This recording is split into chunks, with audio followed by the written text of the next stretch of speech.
nous a manqué pendant un certain nombre de temps. C'est lié au contexte aussi, quand l'auteur d'équilibre et compagnie, où ça ne facilitait pas le dialogue social et la construction de protocoles, même si on a pu en faire quand même.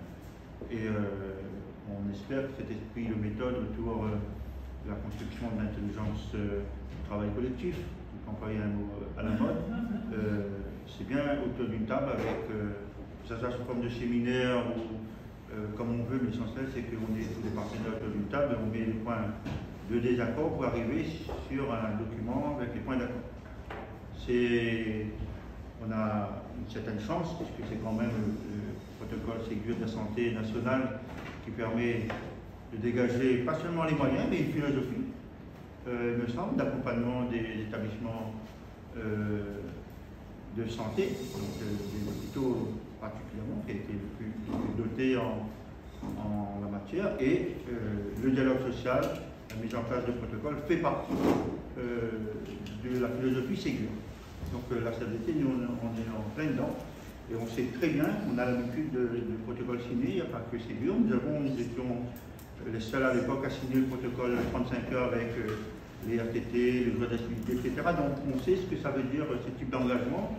Et comme j'avais dit à M. Bonty l'autre fois, c'est d'abord le directeur qui signe aussi. Donc pour nous, c'est un engagement fort que le directeur général il signe pour son établissement, puisqu'on pense, on pourra lui dire ensuite qu'il faut tenir parole ou faire respecter sa signature. Donc c'est dans cet esprit de respect qu'on est signataire. On a lu et puis on a pesé chaque mot. Et on espère toujours que l'administration, en tout cas à cet été, on s'y engage, on marche comme ça, sera dans le respect de partage des données, de l'approche, sans gêne, sans sujet tabou, pour faire en sorte qu'à chaque fois on puisse faire dégager des mesures dans l'intérêt des salariés. Là, c'est quand même, je ne vais pas être trop long, mais je tenais à le dire, c'est quand même dans l'intérêt, le suivi des contractuels, ça a toujours été difficile. Il faut être dans la peau d'un contractuel, de celui qui ne travaille pas déjà avant d'être contractuel, pour se dire à quel point c'est important ce qu'on va signer. C'est-à-dire être embauché, dans quel cadre on est embauché, quel est le suivi, comment je vais devenir sur un poste permanent, et qu'est-ce qui m'attend après. Je pense que ça fait partie des responsabilités des syndicats, et on y répond, on commence à ouvrir une fenêtre en fait vers ça. On espère que, encore une fois, là, franchement, je vous tends la perche, monsieur le directeur, pour qu'on reste dans cet esprit pour nous donner tous les outils pour aussi nous faire confiance pour apporter notre analyse sur ces sujets-là, et encore une fois, sans l'esprit de polémique, mais c'est juste pour faire avancer les choses. On sait très bien que ce n'est pas facile, que la gestion humaine, c'est la gestion la plus difficile qui est, mais encore une fois, nous on prend l'intelligence collective et les partenaires sociaux en font partie. Et franchement, c'est dans cet esprit-là qu'on a, nous, travaillé là-dessus.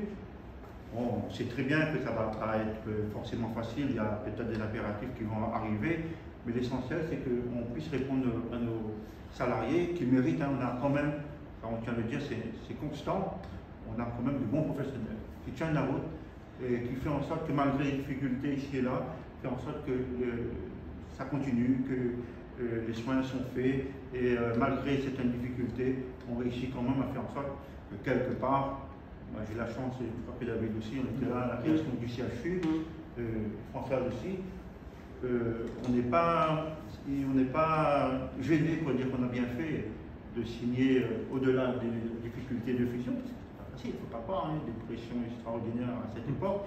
Pour nous, c'est une suite, c'est une continuité, ça veut dire qu'on peut avancer dans la construction. Voilà, donc moi j'appelle les deux équipes à chaque fois, le nord du sud, même si je viens du sud, à travailler dans cet esprit de construction.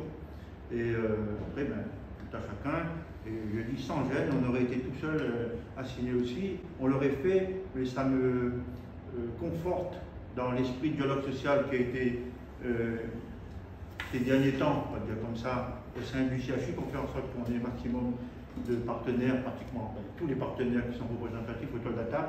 C'est un signe qui ne trompe pas. C'est bien autour de la table que les choses doivent se faire. Et je peux remercier Mme Ségur. Je ne sais qui, mais ça ne me gêne pas de le dire aussi. Voilà, je ne vais pas être plus long, mais je vous ai demandé mon impression là-dessus. Et puis, si les deux secrétaires du Nord et du Sud sont là, c'est qu'on sait aussi que voilà, c'est un travail d'équipe, c'est partagé par les conseils de deux sections. On se rencontre après, dans pas longtemps, pour analyser ça et comment on met en branle l'application de tout ça. Et le message est passé, ils seront actifs dans les comités de suivi. Et encore une fois, parce que je tiens à le dire, ce sont les éléments que vous nous donnez qui nous permettent de faire notre rôle de représentant de personnel. Donc, ne soyez pas, entre guillemets, avares et gênés de nous donner les éléments. Et nous, on fera en sorte que on fasse valoriser ce protocole. Nous, ça ne nous gêne pas. Si ça valorise le directeur, bien tant mieux. Mais nous, on veut valoriser notre travail parce qu'au final, c'est quand même pas rien. Le nombre de tutorisations dans un contexte encore déficitaire, c'est quand même pas rien le suivi des contractuels à travers un processus dont la moitié est écrite. Il nous reste encore à enchérir parce qu'on sait très bien, on n'a pas toutes les données, c'est comme ça. Mais on vient, je disais à mes collègues tout à l'heure, on vient quelque part récolter le fruit de notre travail de partenaire social, de constructif.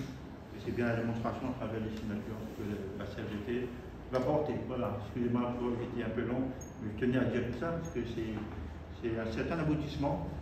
Après un long travail qui n'a pas commencé cette année, depuis septembre, même si de juillet, août, après on sait très bien qu'il y a des périodes de vacances, mais depuis septembre on a commencé à mettre tout ça dans un contexte pas facile parce qu'il y avait quand même le Covid, etc. Donc toutes les équipes de la DRH qui ont travaillé là-dessus, on est conscient nous que c'était pas facile. Et on a été, en fait, tous les syndicats, c'est exigeant, chacun dans sa forme d'expression, mais c'est un fruit qui maintenant il faut faire vivre et puis rendre le plus mieux possible, on va dire comme ça, et puis on se donne rendez-vous dans 3-4 ans pour voir ce qu'on a fait de bien, et puis nous on s'est dit on peut encore le renchérir et partager ensemble des mesures à mettre en place en faveur des personnels, parce que après tout, c'est le personnel qui fait la valeur du CHU, hein, c'est pas